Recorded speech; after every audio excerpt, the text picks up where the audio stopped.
remove all boundaries, remove all limitations, and really just ask yourself deeply, truthfully, honestly, what is it that would make your day perfect? You just heard Barb, who used manifestation to change her life.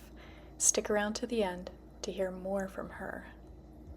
So, we're meeting here this morning to chat about manifestation. We're kicking off 5 days of learning to manifest, understanding what manifestation is, and maybe why it works, and the subconscious mind, and how that's involved, and how emotions are involved. So, Les is here today. You've seen him I'm here every day. in the preschool. Yeah, he's here every day. You can't get rid of me. He's floating in the background. I'm just here.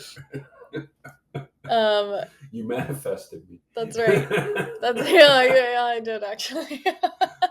So, what do you think about manifestation? Do you think it's a load of hooey, or Who are you asking? you? You know what I think. The technique that developed last year, I think it came through a series of different inspirations, but the primary one really is the idea that we are habitual in our thinking and habitual in our emotional states. So I would start off by saying, you're already manifesting. You just don't particularly like what you're manifesting. Yeah, I remember that now. And that's really a function of your mental and emotional state. And that's really normal, and that's really human. It's a crazy world. It's hard to get up every day and look out at the world and think that it's a beautiful, wonderful place, that beautiful, wonderful things are happening everywhere, that you are beautiful and wonderful, and that only beautiful and wonderful things will happen to me today. That's a really hard thing to do. And as a result, most of us try to be realistic. I want to be realistic. I want to be anticipating truth. And what we're really doing, of course, then, is manifesting below our potential and below our level of happiness. So I think the first thing to embrace is that you're already manifesting. That's how the world takes place, right? So it's not a question of how do I manifest? It's about, well, what's going on in me that causes me to have the experience that I do? And how can I adjust that to change that experience? So that's the first thing I think about manifesting. Yeah. And the second thing then comes from, I'm a big fan of Joe Dispenza and people of his ilk. And they talk about, and you should talk about this, that they talk about studies that have taken place really dozens and dozens of times around the world about how and what people think on a daily basis. Like the 60,000 plus thoughts? Yeah, that kind of stuff. Yeah, I think, I hope I don't get this wrong, but generally a human being will have 60,000 plus thoughts in a day.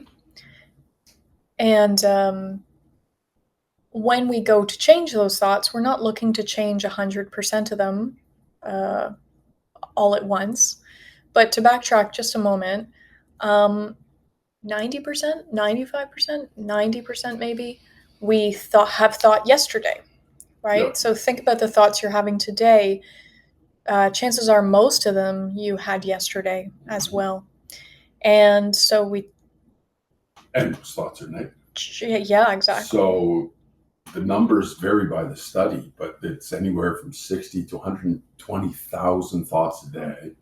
Yeah, these studies have been repeated and repeated, and although the numbers vary, they're all pretty consistent, statistically consistent, and more importantly, they all point in the same direction. Yeah. Which is we have like this uncountable number of thoughts in a day, that most of them, depends on the number, most of them we had yesterday, upwards of 90 to 92, 93% we had yesterday and the day before and the day before. And of those repeated thoughts, almost 90% are negative. Wow. Yeah, generally, yeah. So that's what you're manifesting.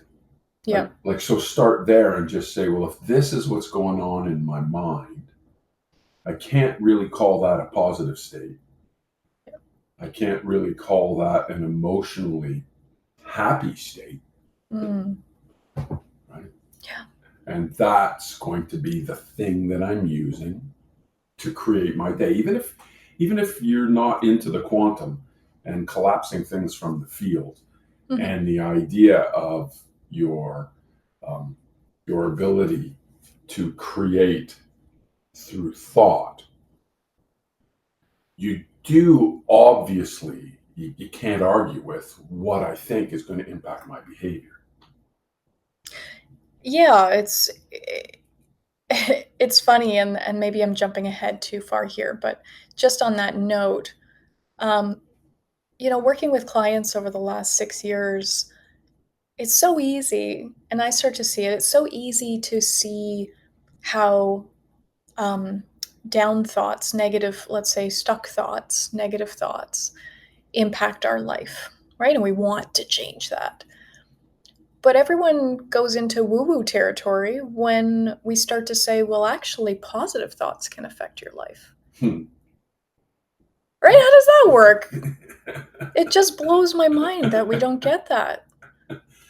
Well, I think part of that is just because we're so well practiced at negative thoughts, and we've convinced ourselves that these negative thoughts are actually helpful. And this is, I think, probably the first hurdle. The Mm-hmm. first hurdle we really need to overcome. Once we recognize that our thoughts are habits and that we're already manifesting, Yeah.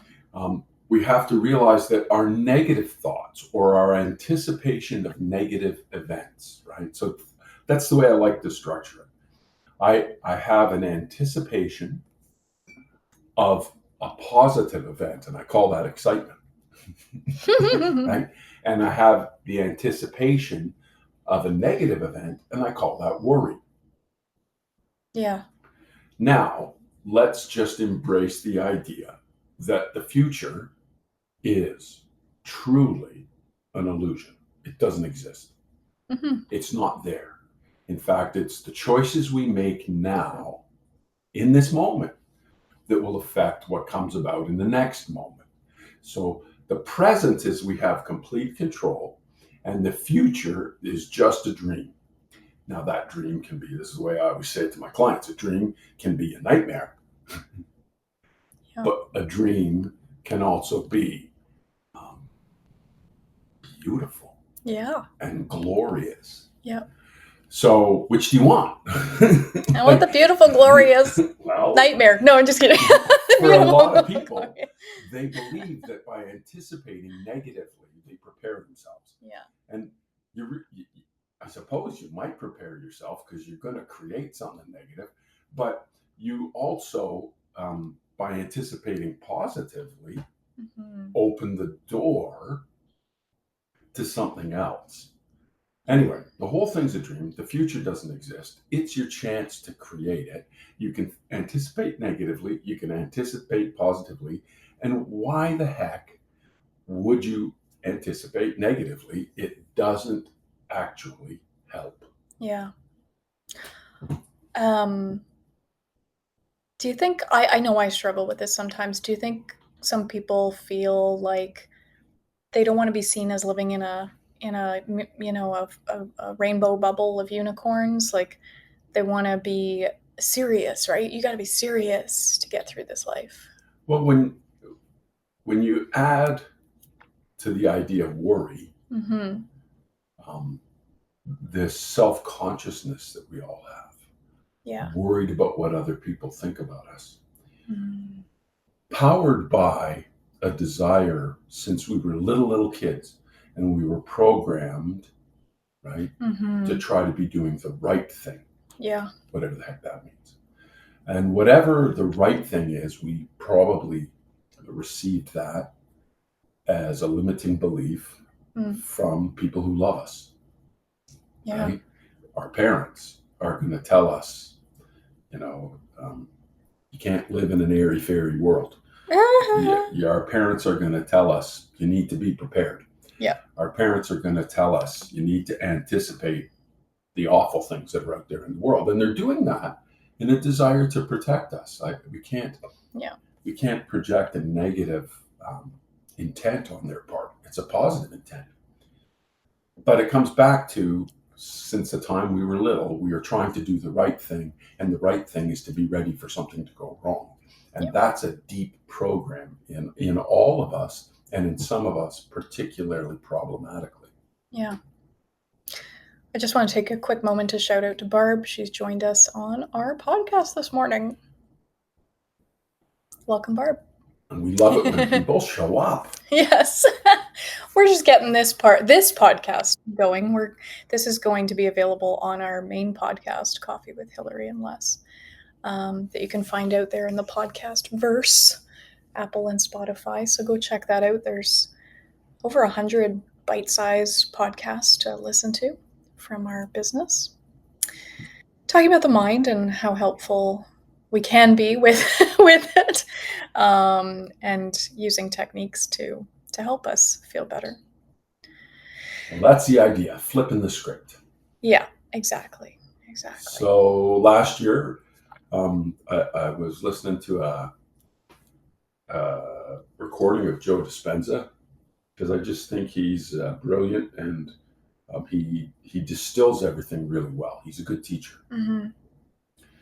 Anyway, he was just talking about how you can't expect a different life from the same thoughts, which is really what we're getting at. You can't be in the habit of thinking certain things and expecting your life to suddenly be different. It's really sort of a belief in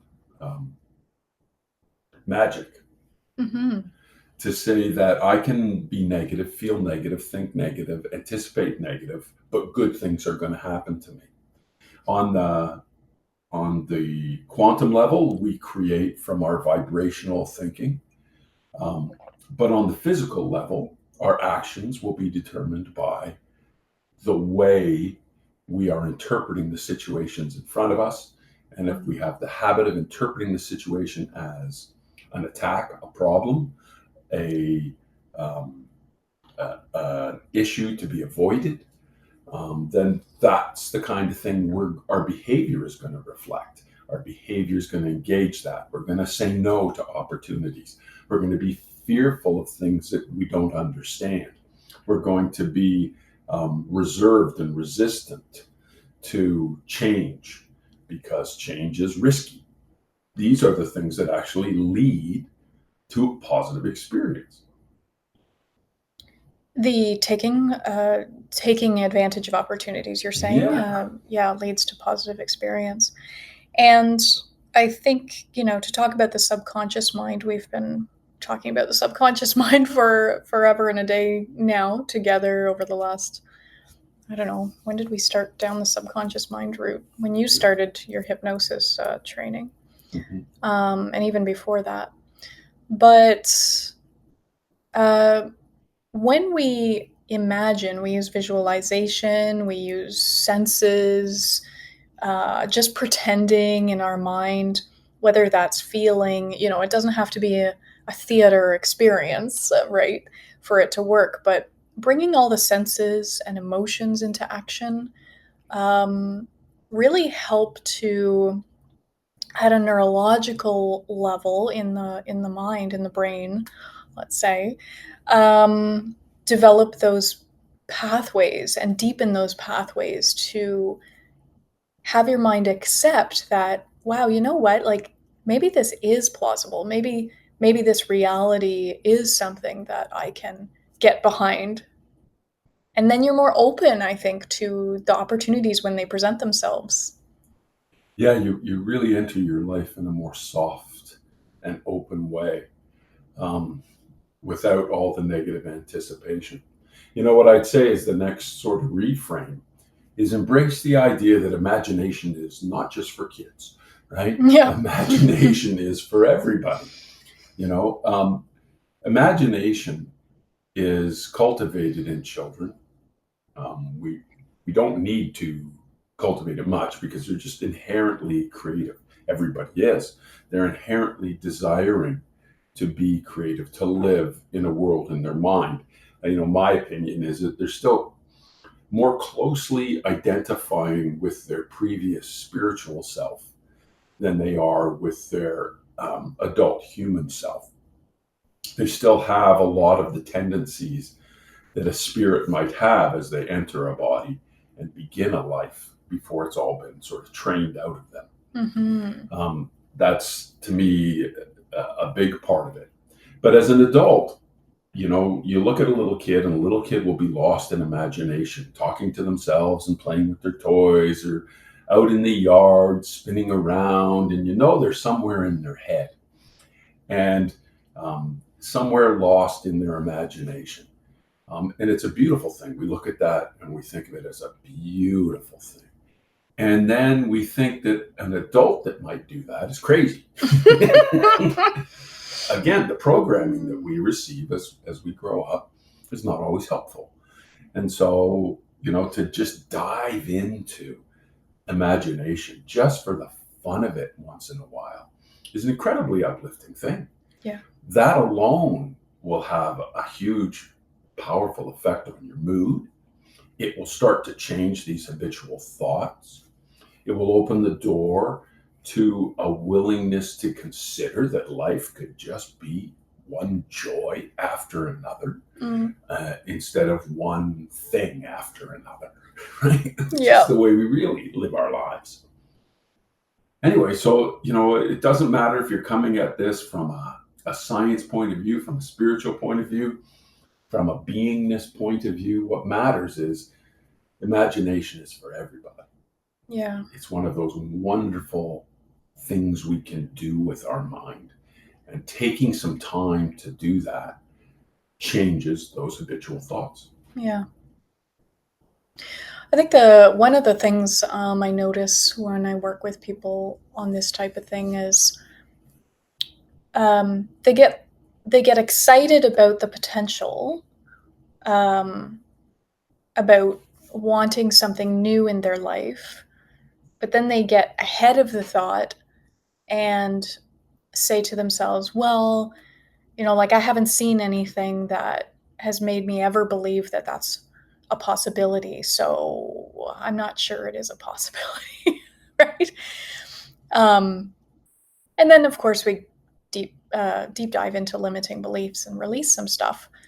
But what would you say to people going through that? How can it be something that is plausible to them, that they don't get ahead of and squash? Well, I think it's really easy to find evidence of the negative aspects of the world. It's easy because it's constantly being presented to us. We think being a well-informed person means knowing all the horrible things that are going on the planet. And that's really not well-informed. That's really just negative orientation. To step back and say, well, my orientation, I want it to be positive. We could just as easily find a limitless list of reasons to be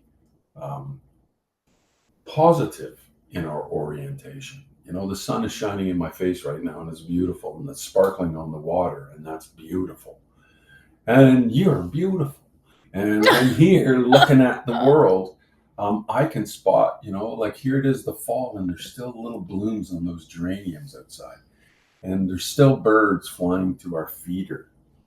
I can overwhelm myself with positive observations that create positive mood. The mist moving across the water, doggy sleeping and chewing her bone, and there's just so many things going on around me that are so easy to interpret as positive. And that's just a different orientation. That's just an orientation towards gratitude, an orientation towards things being really lovely. Yeah. It's funny how and I think, obviously it's biologically ingrained in us to look for the fear, right? Oh, there's a lion behind that bush, right? And when we think about the sunshine and the coffee unless we really take that present moment and notice it, oftentimes because it's so normal, we don't even realize it and we don't notice it. We see this with clients all the time, right? Their life changes for the better and then they can't see it because it's back to normal in quotes, right? So yeah, it's just fascinating how that, you know. Breaking those thought patterns is hard work because it's important to realize that you're always thinking, and those thoughts are habitual. Mm-hmm. And the only way they're going to change is to grab them and insert new ones. And in that process, your mind is going to say, wait a second, we like our habits. And I suppose, like, to get back to where we're going with this, we can talk about these kinds of things a lot. And I think it's enough to recognize that they exist. It's enough to recognize that you are not your thoughts. I'm the thinker. I can change what I think. I can choose what I think. I can actually choose to not think about the negative, and I can choose to think about the positive. And I can accept that all the negative thoughts in the world aren't going to make my experience of a negative event any better.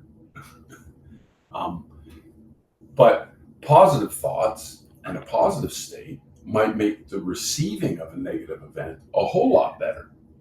Like, this is just logic. This is not. This is fighting against years and years and years of resistance, years and years and years of programming.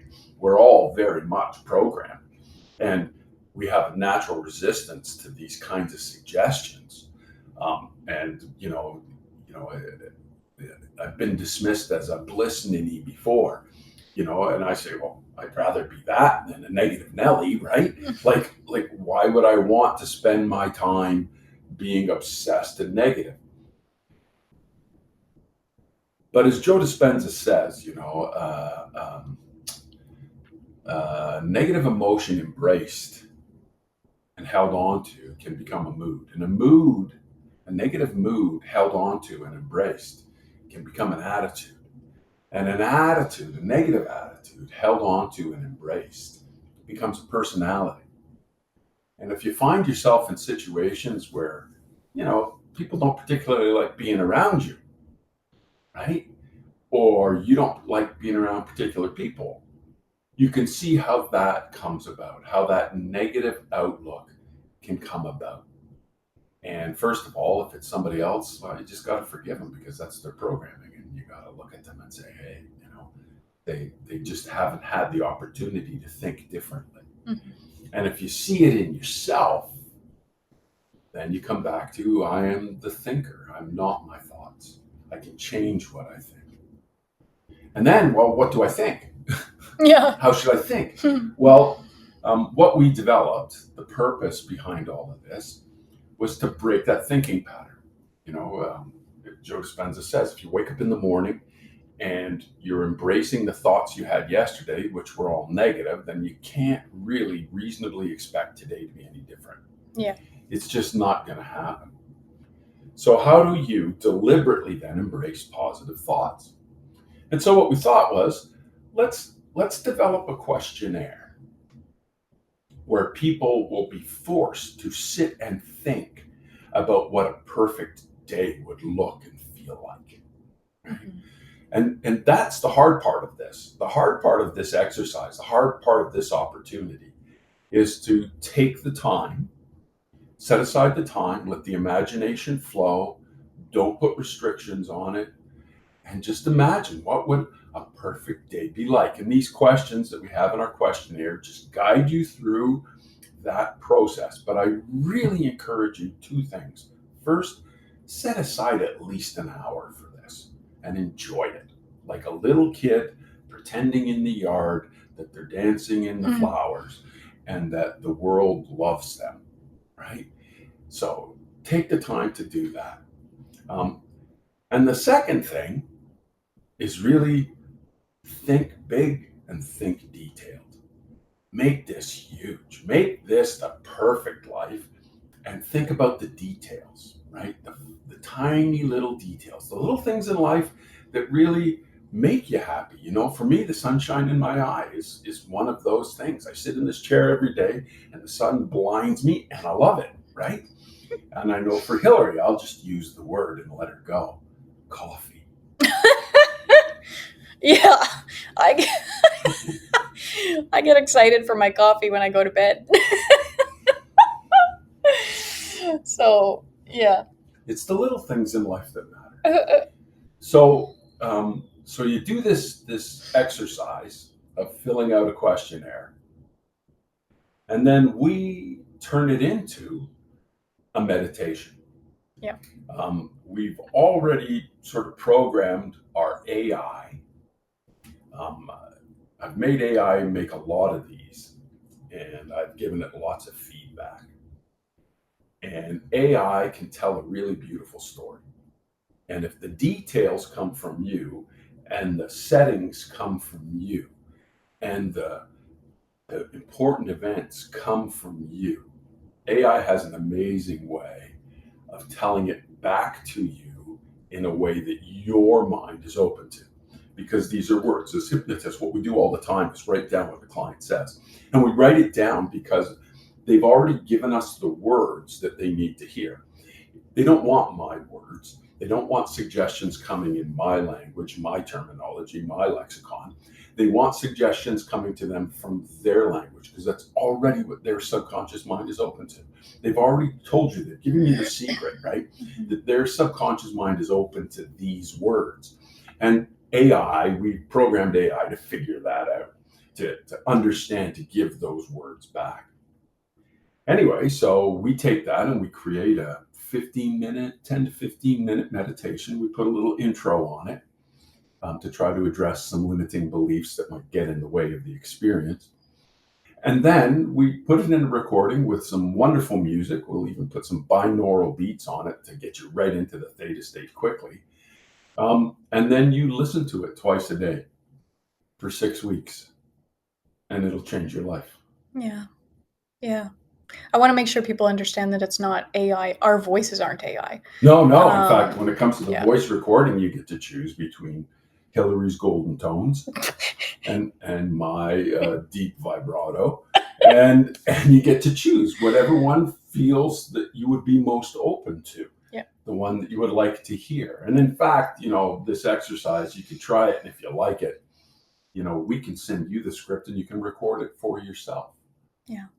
That's my experience, because I record my own and then I listen to my own voice, and sometimes I really, really like it, and sometimes it pisses me off. But the point is that it's a voice that I'm open to. Yeah.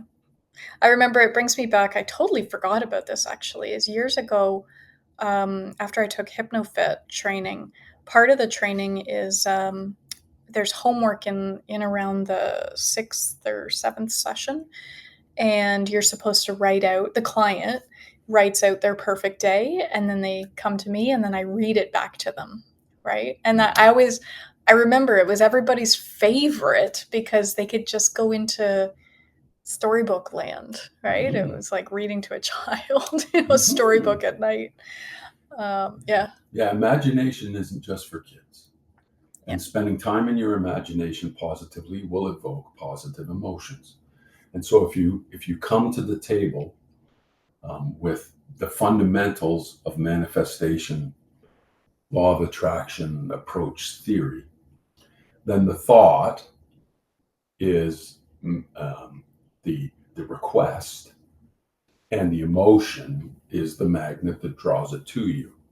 And when you allow yourself to feel these, and it's not just, and this is part of the power of this. It's not just listening to somebody tell you about your perfect day. It's about diving into it and allowing yourself to imagine it and experience it and feeling it. And this is when I teach self-hypnosis. One of the things I teach is it's not just the words. It's not just repeating the words. It's feeling the words. What is the feeling of the words? What is the feeling of these ideas? And that's the magnet that will draw it to you. On a practical level, what it does is it puts into um, your wiring of your mind the thoughts that are new, thoughts that are different, thoughts that can be repeated. That which is repeated gets wired in. Um, it puts those thoughts into your mind and then creates a predisposition. And the predisposition would be to recognize elements that you want to encourage and support and get behind and repeat when they actually happen in your real life. Yeah. It will create a different response to these things. In many respects, manifestation is simply about being clear about what you want, being clear about how it will feel, and responding quickly, without resistance, to the impulses that come your way as you're living your life. Those instincts, those impulses, those intuitive little events, those are the invitations to make it happen. It's not that you're passive. It's not that you're waiting for something to happen to you. It's that you change your approach. First, by anticipating positively. Second, by having positive emotion. Third, by wiring your brain to recognize positive opportunity. And opening yourself up to responding to it. Yeah. And that's going to be the secret to manifestation. Now, if you have a hard time feeling it, I heard this said and I loved it. Everything you want represents a feeling inside you that you want. So the easy ones, everybody wants $1 million, right? So what would it feel like to have $1 million? The reason you want it is because of how it would feel for you. Yeah, and I would take it maybe a step further and say, okay, well, what does that feel like? Maybe imagine yourselves in situations that have happened because you have $1 million. I'll just use a out there imaginative experience, but imagine you have the ability now to go to a beautiful beach or something like that. Well, what does that feel like to walk along the sand? Is it soft sand? Is it grainy sand?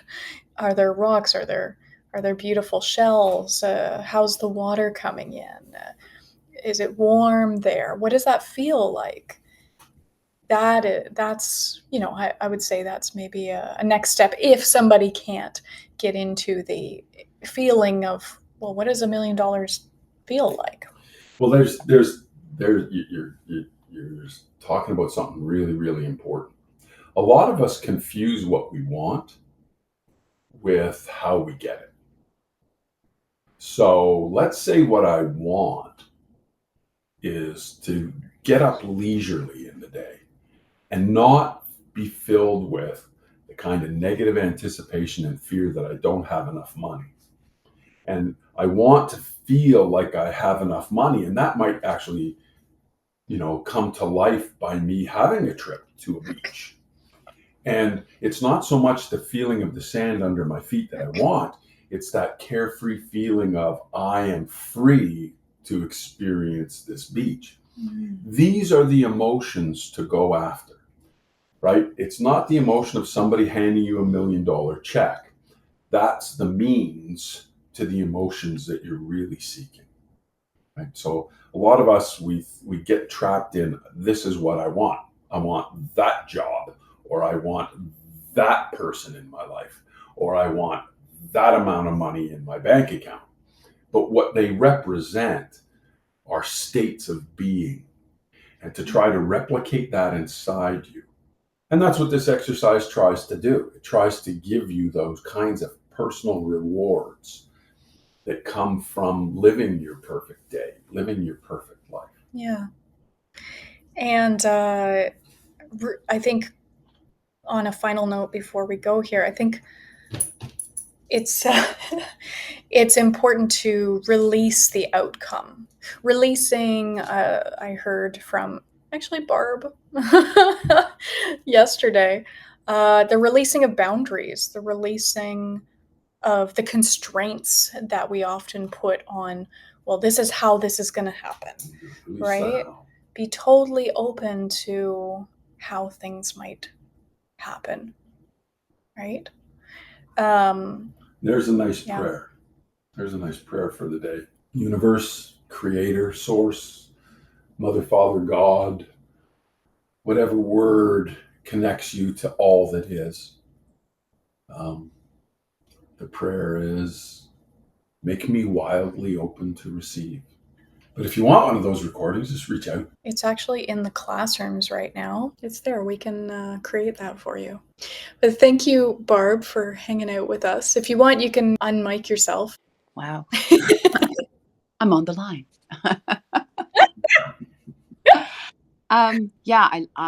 My life is my perfect day. It is my perfect day. And it's a tremendously powerful thing.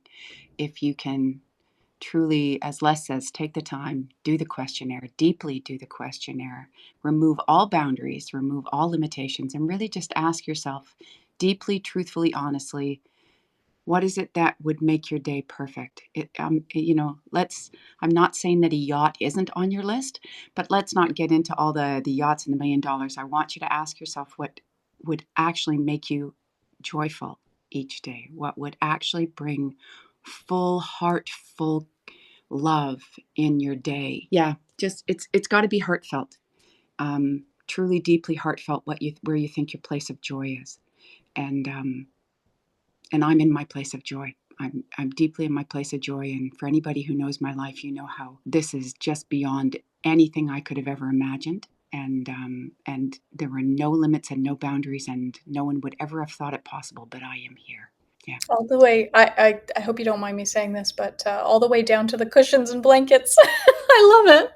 All the way down. My meditation that Les recorded for me talked about me being in a room filled with quilts and pillows. That's where I feel comfy and cozy. And if you could see a picture of my bedroom right now, you would see that the bedroom I'm in is filled with quilts and pillows, and that I wake up each day under a plush duvet, and I do. So yeah, take the time. The questionnaire is truly the key. It really is the key. And if you can really deeply delve into that, I think that you will be absolutely amazed at what Les and Hillary can create for you. And then, more importantly, what you actually create for yourself. Thank you. Yeah, thank you. So, we're going to let everybody go. All right. We'll see you later.